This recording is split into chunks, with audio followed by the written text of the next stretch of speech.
Welcome, Joey and Josh, and is it Carmela? Carmela. Carmela. For those listening on the podcast, you'll have to go to YouTube to see the video of Josh's beautiful daughter, Carmela, hanging out with us as we do this interview because she would prefer to be in daddy's arms than taking her nap. It's fun because it's interesting. It sounded like his babysitter for this kind of fell through, and at the same time, my daughter's nanny had to not emergency, but leave for a doctor's visit. So we had to do some juggling on our end as well. But anyhow, welcome to all three of you. I'm pumped to dive in. It sounds like you guys got an awesome practice going and a really cool story. And like I was saying before, I don't have a lot of partners come on at the same time. There've been a few episodes, and so I'm excited to dive into that topic in a little more detail because I know it's something that plenty of people are interested in. So welcome and thank you. Thanks, Jarod. Yeah, it's an honor, man.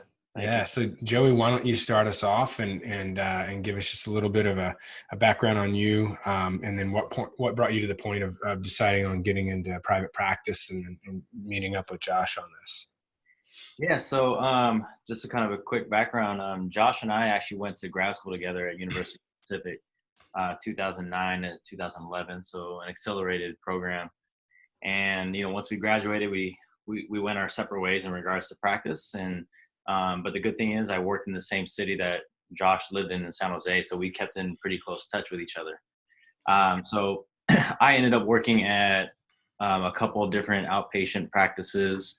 Kind of your typical setting, in a sense of seeing maybe 20 people in a day.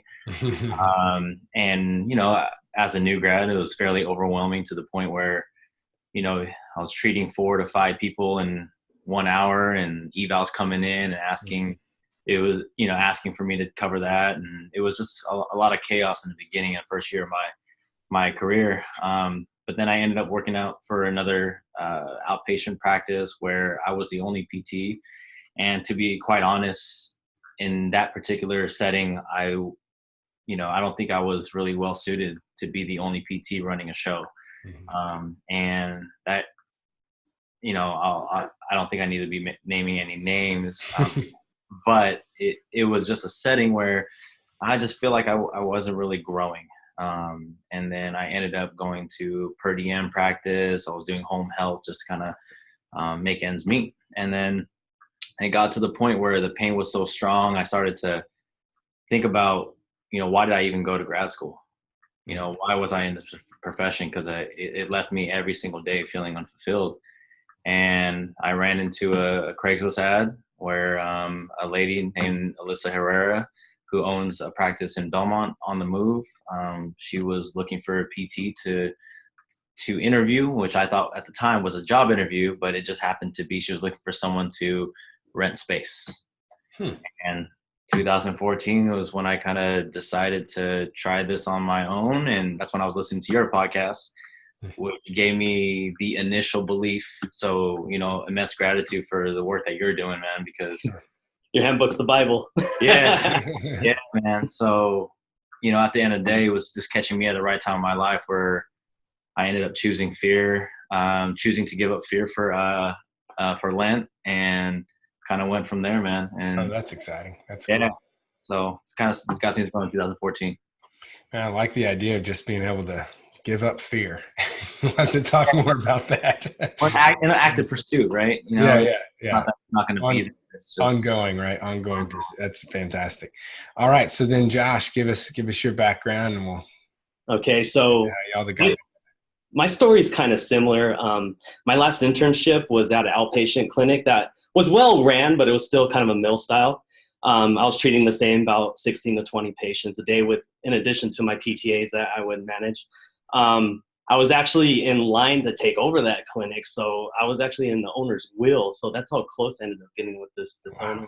I did 7 years at this practice, and it was good, man. It was well ran, but I wanted to do something bigger. I wanted to change the perception of PT. So ultimately, through interactions with Joey on the phone and kind of getting a sense of, man, I want to do something outside of the clinic doors too, which ultimately progressive motion is allowing us to do, like this podcast, for example. Opportunities that we could definitely take advantage of. That if I was trapped inside a clinic setting, treating 20 patients a day. This type of stuff wouldn't happen. So that's what ultimately motivated me to make the jump. So my jump occurred on a part-time basis because I had 2 kids at the time. Now I have 3, but kids at the time. So financial stability was a big thing for me. I was really freaked out to go like, okay, I'm going to charge money cash and they're going to come and see me. So I just had to get in my head. Yeah, that I'm worth more than a copayment. That was the other psychology of it. You're so used to a copayment of $60, copayment of $20, to all of a sudden now with an actual base rate of $200+ a session, getting myself to just be comfortable with being able to sell PT services at those rates. And it's definitely worth those rates, and getting that psychology set on that. So from there, I kind of transitioned to dropping my outpatient clinic that I was working at in San Jose, to ultimately we were doing 4 days a week here at we're getting a good 20 to 30 hours a week between the 2 of us each. And that brings us up to the point now that we're just been rocking for the past 2 years as a professional corporation. That's great. That's great. Before we dive into that all the details there, something you just mentioned I'd love to ask about was just this idea of, how, going from $20 to $60 copays and then asking someone to pay more than $200. How long did it take you to start really feeling comfortable with that? It's definitely a journey of self-worth, man. Really starting to dive into how much continuing education that me and Joey have done to then kind of make the argument of to this is what we're going to charge because we're worth that, because we put the time in ourselves from personal development to the clinical stuff. And we're going to provide not only the physical hands-on care, but we're going to provide the psychological care too. Is ultimately what helped me to like really realize that what we provide here, even though it's not an actual object, we're providing value that's non-tangible, but basically, yeah.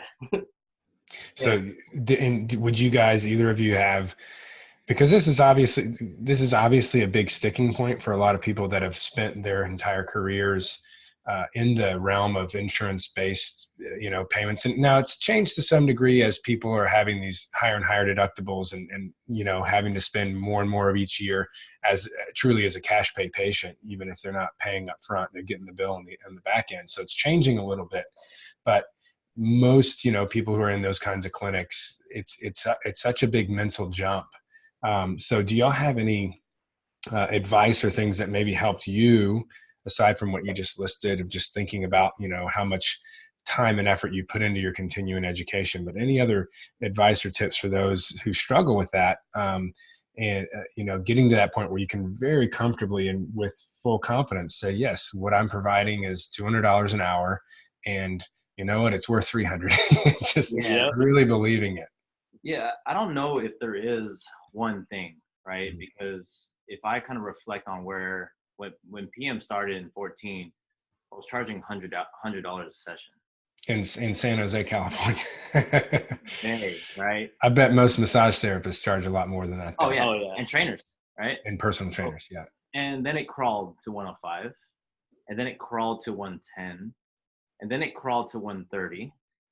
And then this is where the big jump happened, because I spoke with Aaron LeBauer. Yeah. We got on a quick little consult, and there was something that hit me, where he basically said that in the Bay Area, you're charging 130. Exactly. Yeah. He goes, I'm going to challenge you. Get off this phone call right now, go to your website and put 180. And I was like, holy shit. Yeah. And we did it that night. Right? That night we did it. But then what we did with that transition was, for everyone that was on the 130 price point, we offered them package rates that they can stay at the 130 before the transition. So in that time, they can literally make a decision if they want to stay with us or not. Yeah. And that was probably the biggest shift, because it was like crawl, and then jump. And then, so I guess if I had to put in summary, Josh talked about personal development. And I think as we both, as individuals and as partners, as we started to understand who we were as people, that literally got us to self-reflect, and it gave us the understanding of what kind of worth we're providing for this world. Because, we often talk about the external issue that we help people with, whether it's pain, mobility restriction, But at the end of the day, people buy because of an internal struggle, which is why our slogan, Move Better, Live Happier, means something to us. Yeah. Yeah. Right? It sounds like you guys are, into a lot of personal development outside of just learning how to run a PT business. So since you just mentioned that, do you have any kind of non-PT mentors or authors or people that you really ascribe to that you suggest for the audience here? Yeah. Simon Sinek would be one. Simon Sinek, okay. Because that got us starting to understand why we're actually in this space. Yeah. People don't buy what you do; they buy why you do it. Okay. Ultimately, they see the passion behind it, and it makes them join your team, basically. Mm-hmm. That was a big one. Absolutely, Tony Robbins. We've been following his work for some time, and we just in August came back from Business Mastery. Very good. The week-long event. Where did they have that? Is it London? Vegas. Okay. Yeah, it was intense, like 13 hours a day, at least, and full immersion. Like we shut down the clinic, man. Like, like there was a big financial. I don't like saying risk, but it was. Yeah. Oh, I guess it is. It's a big risk. Yeah, it was an investment for sure. And no money coming in. Plus we paid. Yeah. So that Tony was a big one. And recently, Brene Brown, her work, I know influenced us in understanding the vulnerability aspect of human interaction and understanding the anatomy of trust. Because at the end of the day, when we're working with a patient or a client, when you're working with a partner, trust is everything, right? If you have a hard time building up trust, there's no way you can cultivate a good relationship. And relationships is our business. And she played a huge pillar into what we do. You have anyone? No, I just wanted to add to the Brene Brown. She definitely objectifies trust, like the filling up the marble jar. But basically, upon reading her research and all of her writings, it's really gave us a way to analyze the relationships we do have between me and him, and at the same time with other for example, private contractors, and really gives us a way to say, is this private contractor that we're working with the right fit? Basically, if that person's breaking trust, we use her actual breakdown of it to kind of self-reflect and be like, is this working? Okay, it's not. And this is objectified. It's not just our subjective feelings of them. Yeah. So these are independent contractors for, like, say, for training. Okay. Yeah. So you guys are bringing in contractors for other services outside of just the PT. We have. Currently, we don't have any. Okay. But they broke trust. Brene said it wasn't working. Yeah. All right. Cool. Well, let's talk about how you guys, in the very beginning when you made that decision, all right, let's, what were the factors that you felt like made it a good match, and that others, wondering if they might do the same thing could, look at as far as characteristics, logistics, in any of the above? What made this feel like it could be a good partnership as you guys got started? Man, there's a feeling that you get that you can't really objectify, right? When you can understand someone's motivation and hunger for something bigger, like he said, the natural drive to want to be the best we can be, and family guy. We already had a relationship before this decision even occurred. It was almost like, because what Progressive Motion has done from a personal side of my life, the person that was going to be owning part of that had to match that, because it's done more than I ever could have expected for my life. And so, when I was evaluating, all right, does Josh want it that bad? And that was obvious. I didn't have, there was no hesitation. I didn't have to mull over any thoughts. Good. So you're looking at drive, you're looking at hunger, and then the natural, the why, right? Why does he want to be involved into something bigger? When I was scared, because like he said, he had a practice ready. Yeah. Multi-million practice. And I couldn't offer that. All I could offer was a vision of, dude, let's do something bigger than what the typical physio clinics are doing. And he was on board, and we just talked a few things out, man. But I don't know. It's hard. I'm sorry. I'm kind of stringing. Actually, it's perfect, because if a listener is trying to evaluate a partnership, and they've got a million questions. Not that you shouldn't do your due diligence, but if you don't have that feeling of it being a really good fit without having to, mull through 1,000 questions, then maybe it's not, and I mean, I've heard, we've all probably heard, anyone that's ever looked at partnerships, that, a partnership that doesn't work out can be just as bad or way worse than a marriage that doesn't work out. And so, and there are a lot of examples, just like with marriage, of partnerships that, go bad.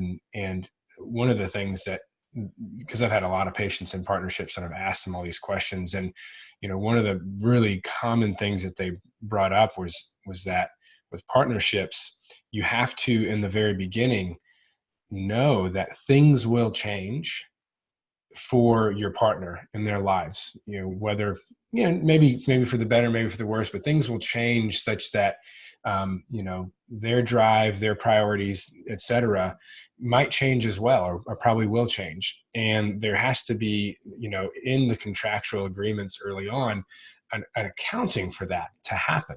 And what happens if, what happens if this person can't be a partner anymore, but, all of a sudden, am I supposed to be a partner with, in this case, like their wife, or, there's so like having, and I'm not saying if you guys haven't done this, it's not that it's too late to do it. I'm just saying that, knowing in the long term, just like with a marriage, people do evolve and change, and that the original agreement has to be able to account for that, such that it continues to be fair for everyone, even if priorities and ability to work and things like that change. Sorry to dive into that, but it just good. That's good stuff. Seemed pressing or not pressing, but relevant to the moment. So, Josh, before I get your take on that same question, I just have to ask, as you just mentioned, and I don't know if it was picked up, that this practice that you were in line to take over was it was a 7-figure revenue practice. Oh yeah, easily. So, yeah. And so, I mean, that's a big thing, right? To not, continue forward with that when it was really, literally at the point of you're in the guy's will, and decide to do something that a lot of people, still in our even with all the success stories, a lot of people still think it's not possible for some reason, to go for such an unknown, lesser pursued model because of your passion. I think, for doing something different, I think it speaks volumes, and I'm sure a big part of why Joey knew that this was a good fit.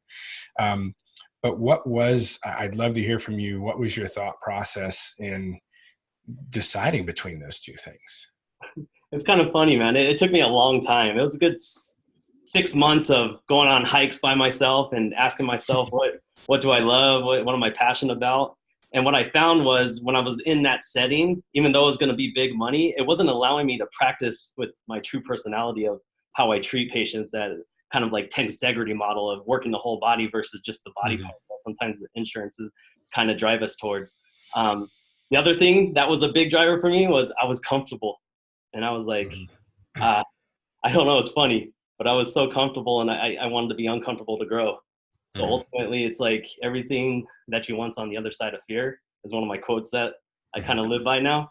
And man, I was like, there's fear, let's go. And I always awesome. thought, no matter what, there's so much stuff that I can learn from the cash-based model, from the marketing to the business to the accounting, that it's only going to make me better no matter what. And we're never going to stop. So we can't fail because we don't stop. There you go. That's awesome. So anything else on this, on this topic of evaluating a potential partner, and certain, are there boxes that you would make sure you would want the audience to hear, make sure that you've checked this box, or make sure you ask this, or make sure you feel this way, when you're in that process? Yeah. See, our situation is different because we did continuing ed with each other for a good 10 years. So we saw each other's drive for this stuff behind closed doors, like not really even trying to be partners. So we got to see true personality. But I would say one very important person told us, always take their family out to dinner. Because when you take their family out to dinner, you could kind of see the types of people that's around them and how they act. And you could kind of see, okay, if this person is throwing up the smoking mirror kind of thing, what truly personality type are they, or and potentially. And that's a fairly, I guess, new thought process that, one of our friends brought up. And he's a high level dude, yeah, I won't say too much so the name doesn't get out, but he's a Sure. great guy. But it's interesting, right? Because when you see the people that your potential partner may be interacting with, that's only a reflection of who that person is as well. Mm-hmm. And that's important if, you're going to be involved with business, because business it's integrated into our life, man. Like, we ask the same questions, like, how do you balance life and how do you balance business? And one thing that same guy said was, when you're home, be home. When you're at work, be at work. Mm-hmm. And the good thing about Tony Robbins' practice too is it's business life integration, man. We live this stuff. Mm-hmm. So, yeah. I was at an Infusionsoft conference one time, and listening to Dave Ramsey, and he and one of his partners were about to go into a really, really kind of expensive, if it doesn't work out, kind of partnership with someone, and he and his established partner were relatively religious, straight and narrow kind of types. And or the reason I bring this up is they practice that same concept of, if you're going to go into business or if you're going to hire anyone, make sure you go out with their spouse or family if you can, and see how they really act. And so this guy that they were going to go into business with was like a longtime partier, like a radio personality. And they're kind of getting towards the end of the meal, and his wife just kind of, she said, or she said something like, what was it? She goes, y'all know this ain't gonna work. Like, straight up, like, she just saw, it's like, these guys, he's got his whiskey and they got their iced tea, and then they all just like had a big laugh, and they're like, yeah, you're right. Like, they almost like pulled the trigger because they knew it would potentially, do big things for their media channels and stuff like that. And she was just called a spade a spade. And it was because they all were out at that dinner. So I just to reinforce, it's a great concept. And I hope that others listening here will take that into account, whether with staff or partners. So great. You guys, and another thing is just this idea. I didn't realize that for like 10 years of continuing ed, you guys are seeing each other at courses. So just really having a deep understanding and history with a partner, I think, is also a great point to make whenever possible. Right. Yeah. Not always possible. No surprises. I don't know how, I don't know how you could have selected a random person to be a partner. I mean, Right. It's obviously possible, but I think that's where I feel immensely grateful for it, because we had a natural relationship that built up, Mm-hmm. and just made the transition a little more seamless. For sure. So what was that transition like? Give us the play by play. How long ago was this that you guys came together, and what did the practice look like at that time, and how has it kind of gone from there? So, okay, I said 2014 kind of started the sole proprietorship of Progressive Motion. Basically, a year went by where nothing was happening besides me just listening to podcasts and not acting. There was a transition point where not much was happening. I was just working per diem, right? And then per diem. Okay, you were still doing per diem at like outpatient clinics, and then home health. And then there was a point where decided to go all in. So I quit home health. I quit per diem, and I need to make this happen. Mm-hmm. I don't think I had, at that time, I said, I don't need a plan B because plan A needs to happen. Mm-hmm. And so from 2015 to about 17 was where I was working by myself. Mm-hmm. And then I needed help because I was going to go on vacation. And Josh was open to seeing people on a Tuesday and Thursday. So he was helping out while he was full-time at his San Jose job. So you can imagine, I think he had two kids at the time, full-time in San Jose. And then he saw 2 half days for Progressive Motion. So to say that it was easy, I think speak on that. It taxes the family life for sure. You definitely need to communicate with the wifey and and be present on the weekends. Yes. But he contracted for a bit, and then I think about June 2018 is when our partnership, C Corporation, was formed, Progressive Motion Physiotherapy. Mm-hmm. And you guys did a C Corp versus other legal entities for a specific reason? That was We're advised by our lawyer. Good. And we went with what he advised. Yeah, we followed everything that he advised us to. Okay. Our Good. CPA is also our lawyer. So I was going to ask, yeah, because with the legal entity part of things, a lot of people don't recognize that it's really important to ask a CPA as well. So if you have one that does both, fantastic. Yeah, so that's why we found out that you can't be an LLC in California as a physiotherapy company. So yeah, we in Texas we have to be a PLLC, a professional limited liability corporation, if you're gonna do the LLC style legal entity, it has to be a PLLC, which is really just formality. It's not really that different. But I don't know if it's the same thing in California or not. But at any rate, with a partnership, though, there's a lot of other things to consider as compared to a sole proprietor, a single owner of the business. So that's good. You have both the CPA and attorney in one. All right, so that was just over a year ago then, from the time of this recording. It's coming up on 2 years. Officially been in business together. That's great. 2 years at our current spot, though. December 17th was like the space that we're talking in right now was, so almost 2 years in December here. Okay. We used to sublease before. Okay. And when you were officially partners at that point in time, what did the practice look like in terms of numbers and what were, patients y'all were seeing, services you're offering, et cetera? Well, so I mean, it was one-on-one treatments, and I think, we were still at the 130 price point, 130 and 115 actually.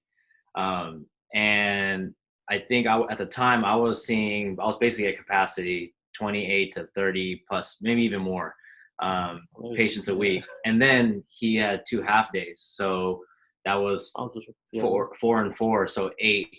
So you're looking at, I would say 38 plus or minus a week when he was just contracting. Okay. We did a 1099 initially. Yeah. Okay. And then, but when you guys became officially like partners in the C Corp, were you at that time, did you shift Josh to full-time? Before we did the professional corporation, I was over here. Already full-time? Yeah, okay. I was full-time. Okay. Yeah, I filled up Tuesday and Thursday 10 hours, 20 hours a week basically for those 2 days. Because ultimately what I did is I dropped some hours with my old location. He allowed me to do that. I dropped, I think, 10 hours a week, and then I upped 20 hours over here. Yeah. Yeah, so that's how I did it. So then I ultimately built 20 hours a week and then made the big jump once I saw stability with the 20 hours a week. Okay. There, gave me a little bit more confidence. Yeah. And at that point, you were still an independent contractor. Yeah. Yeah. Okay. So on the logistical side of things, I'm sure that people would love to hear how you guys kind of not necessarily just divided up the company, but how you go about, who gets paid what and for what things. I mean, if to whatever degree you're comfortable talking about it, obviously, what does that look like with what you earn and versus what you bring in, et cetera?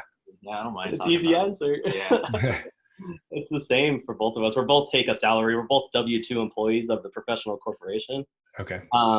Everything's invested back into the business, man, until we get to a point where things are very profitable, then probably start taking more from the business. Yeah, because our overhead is pretty crazy here in the Bay Area. Of course, we chose to go to there's actually an interesting story, but behind why we actually chose Menlo Park.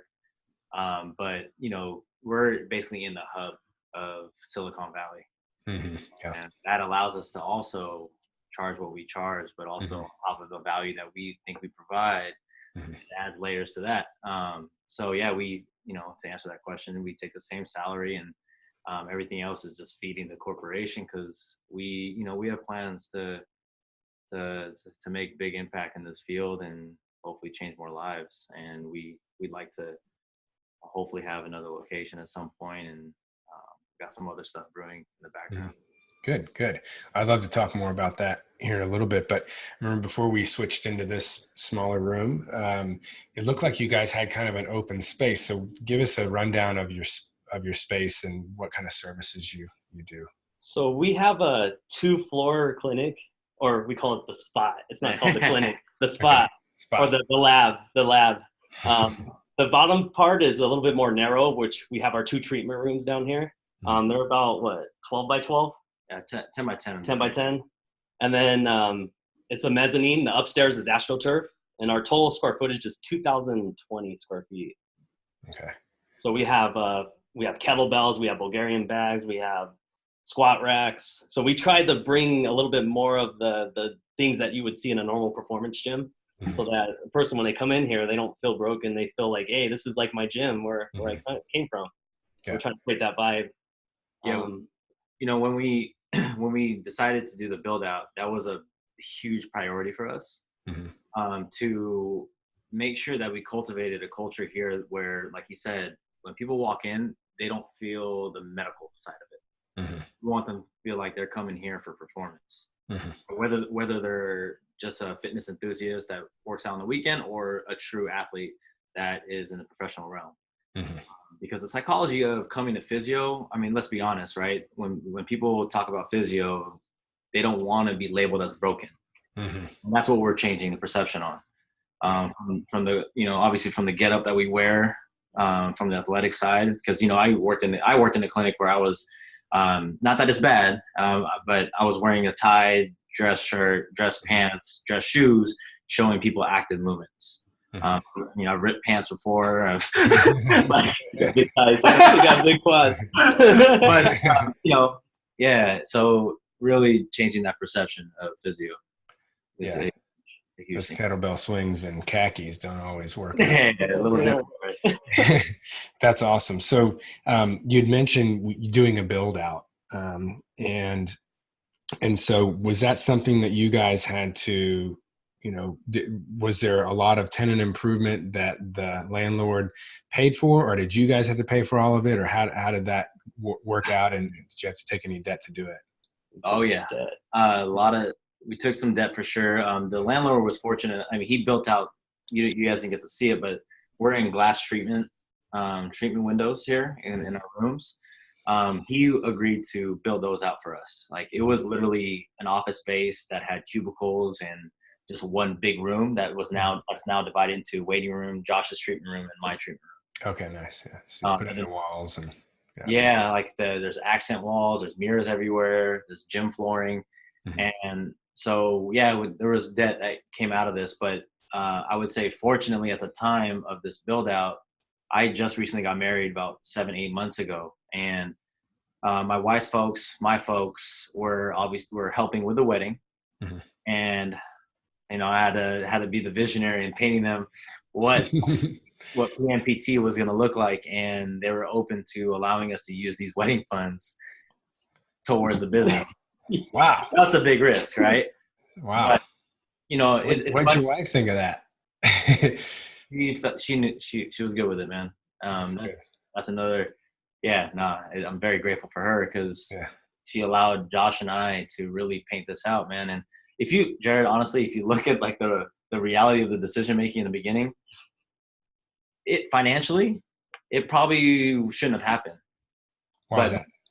Just deciding this huge space and coming to Menlo Park. Yeah, because we were in San Mateo, which is not that far mileage-wise, but with traffic in the Bay Area, it's like it changes the commute to like a good 30, 45 minutes for our old clients to come to us now in Menlo Park. So you were leaving most of those behind. That was a fear.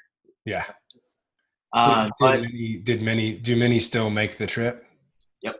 Yeah. We were that's fortunate enough that, they decided to come, and that's awesome. Yeah. No, just a lot of signs, man, that told us to come here, man. And just really trippy stories that told us that we're in the right spot. Right on. Well, okay. So you took on some debt to do it, and it's worked out well so far, but obviously to get to where it's worked out well, aside from raising rates, what did you guys do to fill your schedules with cash pay patients? Well, I think there's a few avenues that we've been able to acquire patients from. I think I may have messaged you before on Yelp or just listened to you on your frustrations with Yelp. But they're like the mafia. Yeah.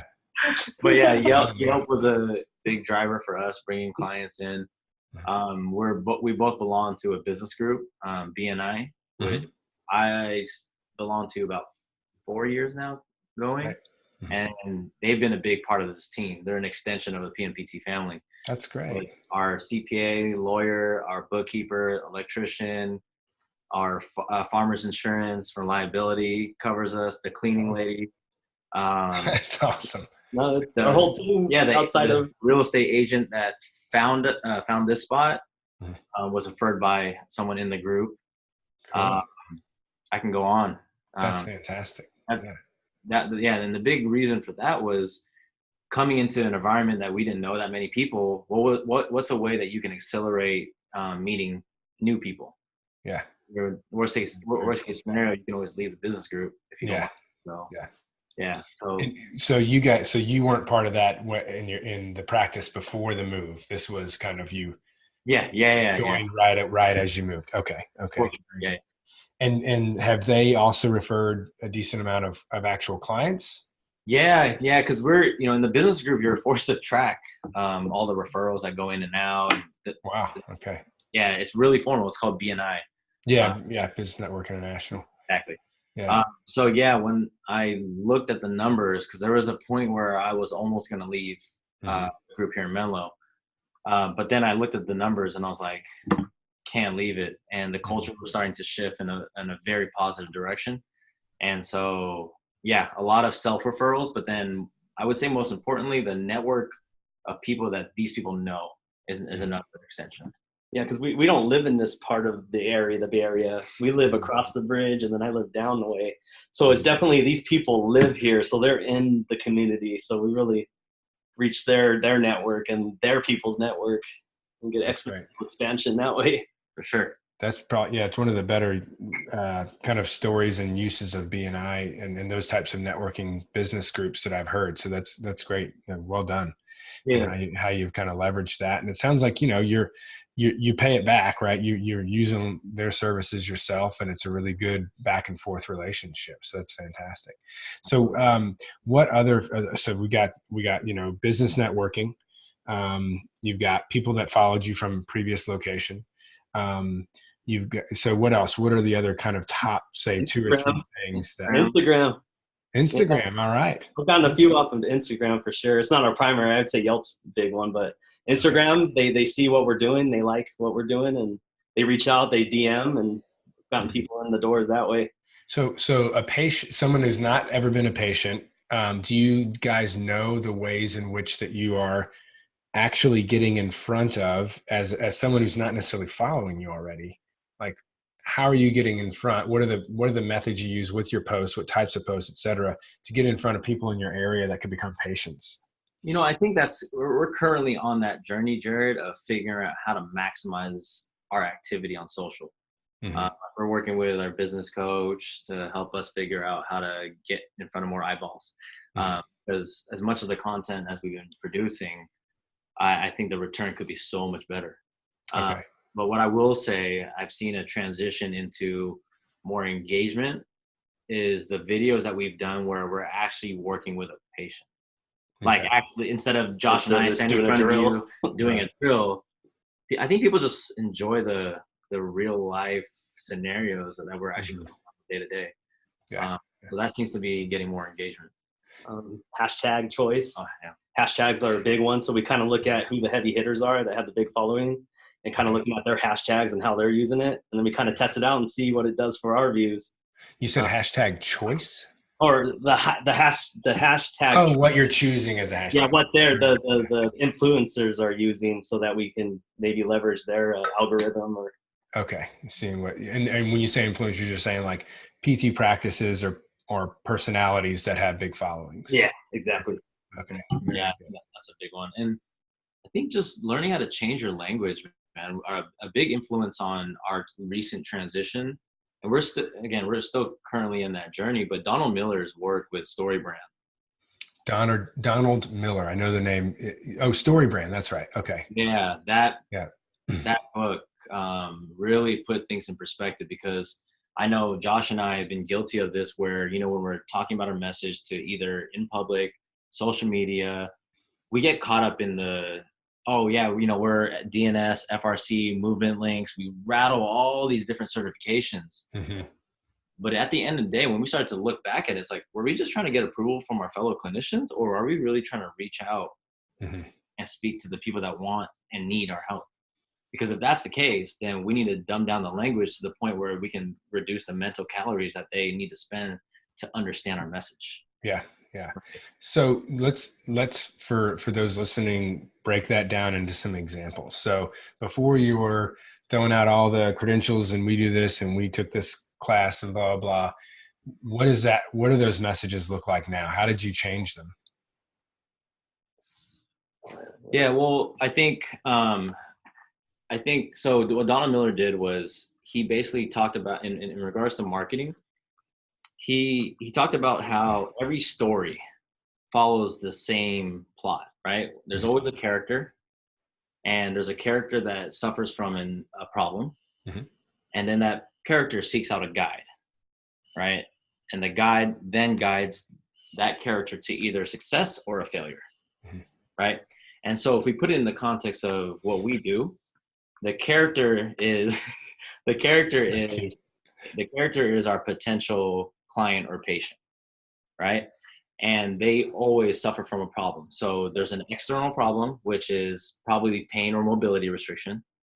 There's an internal problem, which is so for example, if let's say I had knee pain, that knee pain is limiting me from doing the things that I do in my life, for example, playing basketball. So that affects my identity, where I don't feel like I'm enough, because my whole life I looked at myself as an athlete, and now it's affecting my confidence as a person. So it's that internal struggle that people deal with that actually helps them reach out for actually help, right? For help, yeah. And then the philosophical problem is the third layer of problems that characters deal with. And philosophical one is a tough one to kind of understand sometimes, but I would say in our field, with all the cash-based PTs are almost solving a philosophical problem, because when people go to the big corporations of PT, we always hear the same story. Oh, I got treated for 10 minutes, 15 minutes, and they handed me a piece of paper, and then I didn't see them for another 2-3 weeks. And so what we're doing as physios, we're helping us solve a philosophical problem where they're not getting enough help. So in the context of the whole message is we're solving 3 layers of problems. And I think our marketing messages are speaking to the internal issue that people need to solve. And that's a struggle, because we always want to talk about pain and mobility, which is the easiest to talk about, but it's the internal issue. So then we become the guide. Yeah. You make the client, patient, the hero of the story, not the clinician, which we feel like.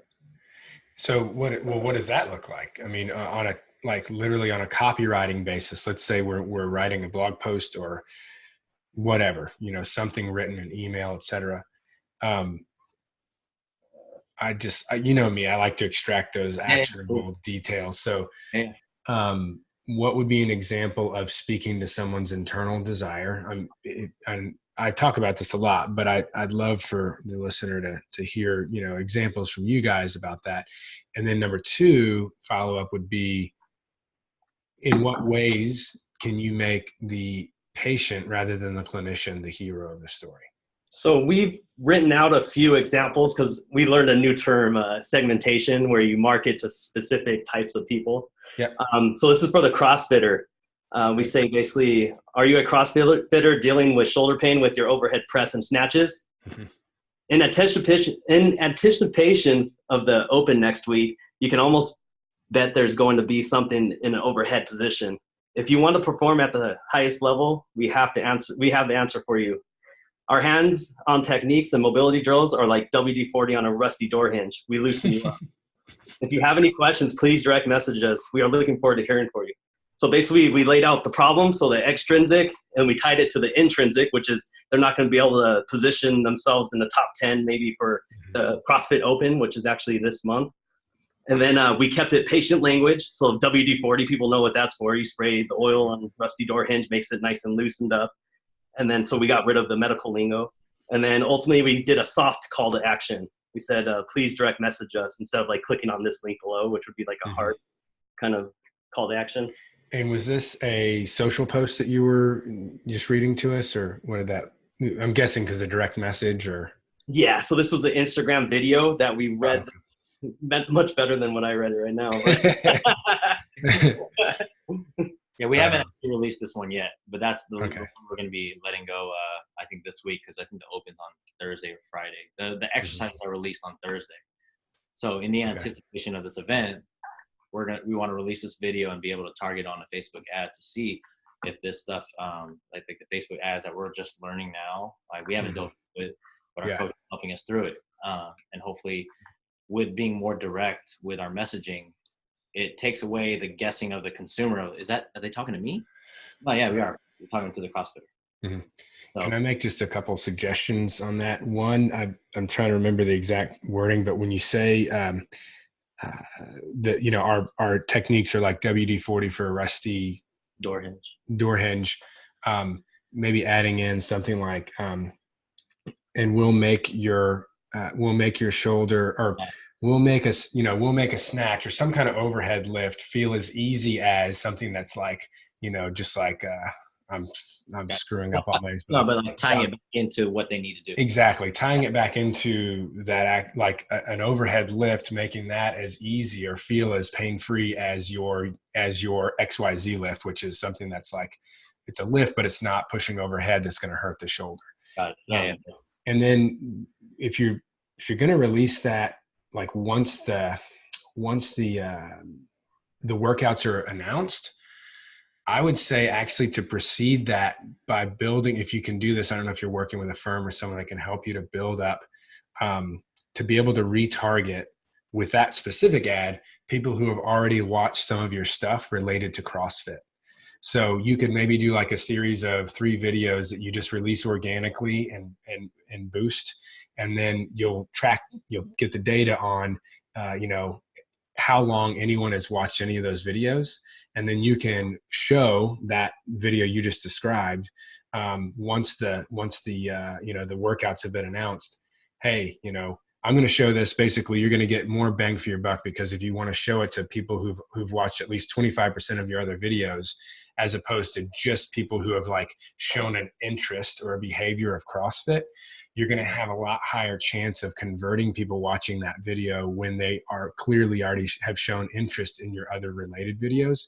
So I think there's some stuff you could do before the big ask, even though it's just direct message me, before you put money behind that, you could already be building the audience that you're going to serve it to. So I don't know how much time y'all have to lead up, but you can obviously use it in other ways in the future, use that same concept. But with the videos and stuff that you guys that I've seen y'all do, you can always be tracking that and just serving the actual quote unquote ads where you want to really have an ask. You can just serve those to people that have clearly shown interest in. And then if you guys, when talking about segmentation, going back to that concept, if you're segmenting your email list, right, to activities or say body part injuries or whatever, then you can use those email lists, the segmented email lists, in your targeting as well. So for instance, if everyone that comes through in the coming years, you're saying, you know, we've got this one's a runner, they get the runner tag. This one's a CrossFitter, they get the CrossFitter tag. Anytime you're going to do a promotion, whether it's like seasonal or maybe related to an event like, you know, the CrossFit Open, then you have a ready-made email list that you can load into Facebook. And then anyone that uses the same email for your, you know, as a client with you, in Facebook, they're going to see those ads, because just because you're sending out an email doesn't mean they're going to open it or see it, right? And so if you can send out the email to your segmented CrossFitters as well as start showing those targeted CrossFitting ads to your previous client CrossFitters, you're going to have a higher chance of reactivating them if they need your help at that time. So just, I know that's kind of like off topic a little bit, but I just wanted to throw that out since y'all are looking at putting money behind these things. It's real easy to waste money on Facebook. And there are a lot of like beautiful ways that you can just, you know, increase that conversion, decrease your cost per lead, cost per acquisition with things like that. Do you happen to have any good resources on that we can tap into after the show? Man, I've been working with patient sites on that. That's something that they do for their lead automator clients. So they have their like website platform, and then they have their lead automator platform. You don't have to have a patient site's website to use a lead automator, which is their lead generation and nurture system. It's a lot like an Infusionsoft or, you know, a ClickFunnels or something like that, where it's a higher level kind of CRM style automated system where you can set up multiple campaigns with lead magnets and all that kind of stuff and capture. Well, they also do Facebook and Google ads for their lead automator clients, driving to those lead forms or driving to those lead magnets or whatever the client wants to do. And so I've been working with them recently on using Facebook ads to serve videos, and those that watch enough of the videos, they basically they get the call to action ad. And what we found is, instead of sending them to a lead page, like a landing page, where they fill out a little form saying, yes, I'd like to be contacted about a free in-person consultation. And it's a beautiful landing page. We didn't know why the hell it wasn't converted. Still don't know why it wasn't really doing a lot.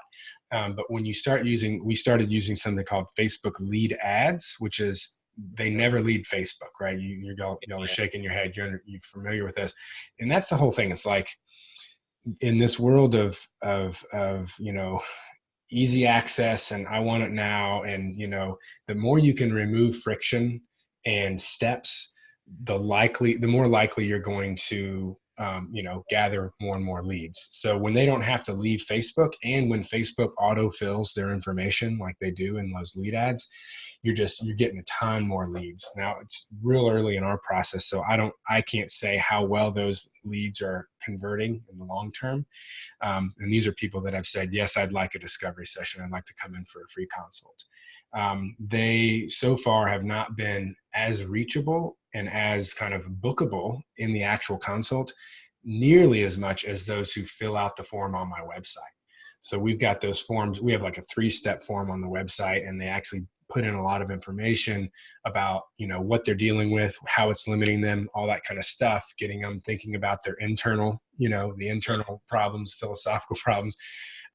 And I think that by going through a multi-step process, they are much more invested and much more excited to actually book that consult than someone who had a little form on Facebook autofill and they just hit submit.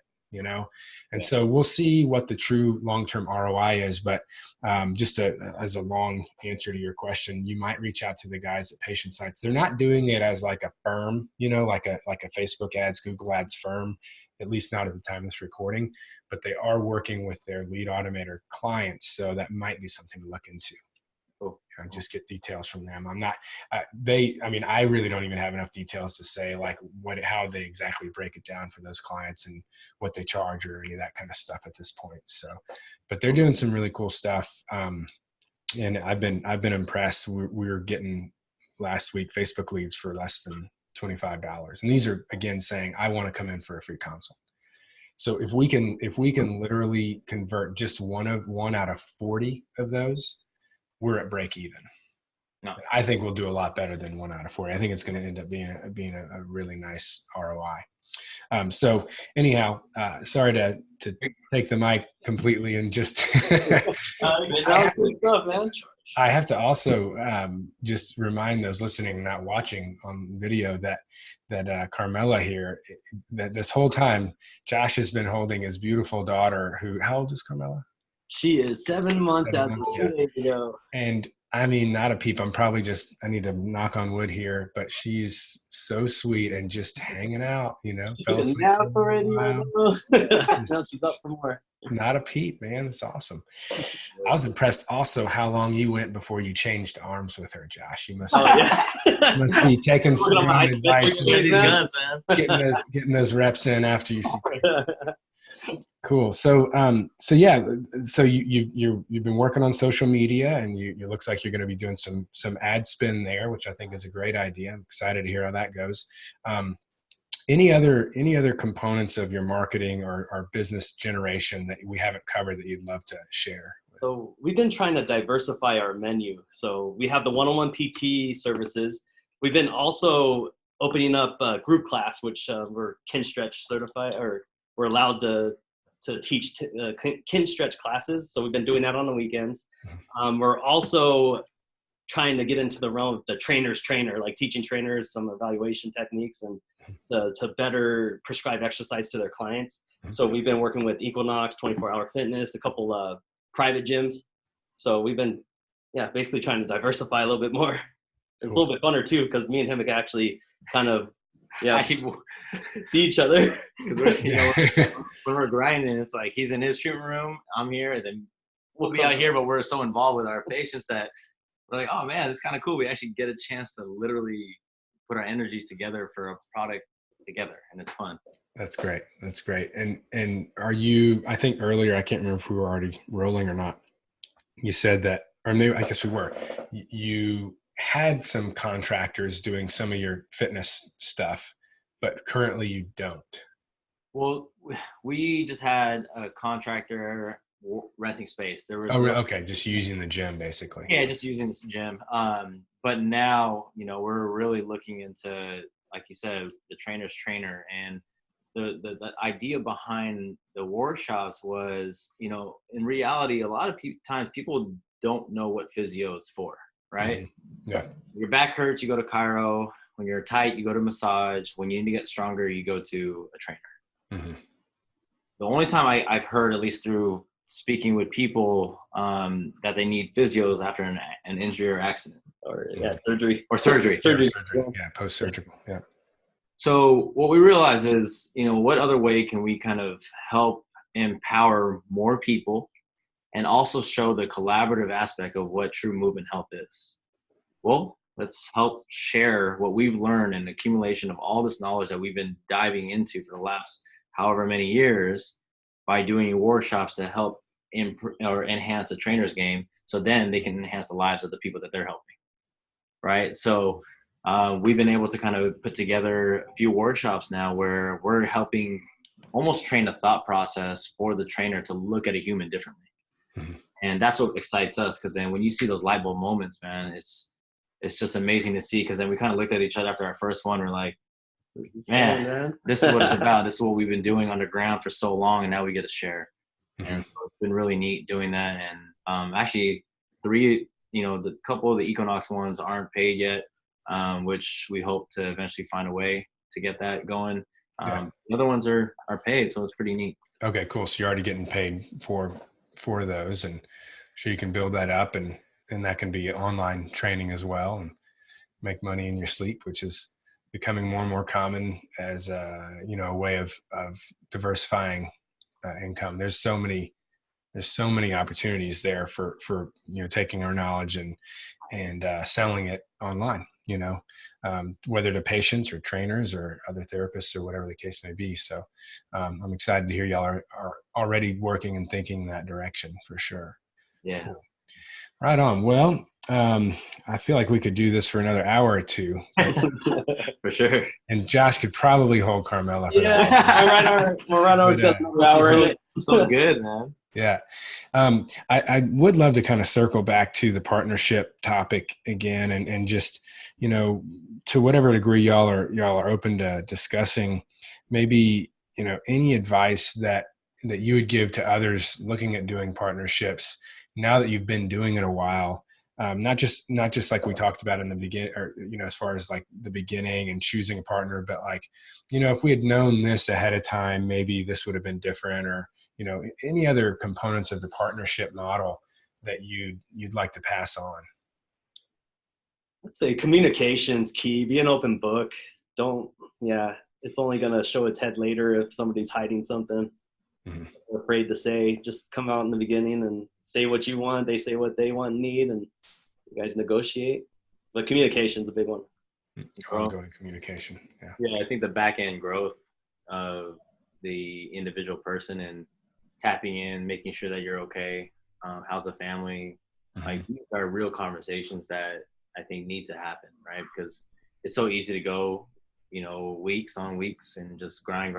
But yeah, at the end of the day, man, we got to continue to ask ourselves, why are we doing this? I mean, look how beautiful this is, right? Mm-hmm. Like, I think we're fortunate that we're both very family oriented. I don't have any kids yet, but I know that that's going to be, it's going to be a part of the process. And I think, I've said it multiple times, but I think that's so important because the logistics, they'll take care of itself when you have the right people around you. But the human element of all this is everything. Mm-hmm. That's good advice for me actually to hear as well. Because when you're in that grind, it's even like in relation to the staff we have here at home now with the kids and the medical stuff, with nursing and nannies and therapists and stuff. And just, I just feel like I'm constantly like running around, just trying to get squeeze every drop out of every minute, and taking the time and recognizing the importance of taking the time to say, how are you doing? How's the family, and really check in, to keep those relationships where they need to be, because, all the stuff that I'm hopping back here to the guest house to work on, it's less important if, the team taking care of the kids, and, my wife and I, our relationship and my relationship with, my staff, if those start to falter, then, it doesn't matter if I got in an extra 5 minutes working on emails, right? Yeah. So I'm glad you brought that up. Thanks for reminding me of that. Oh.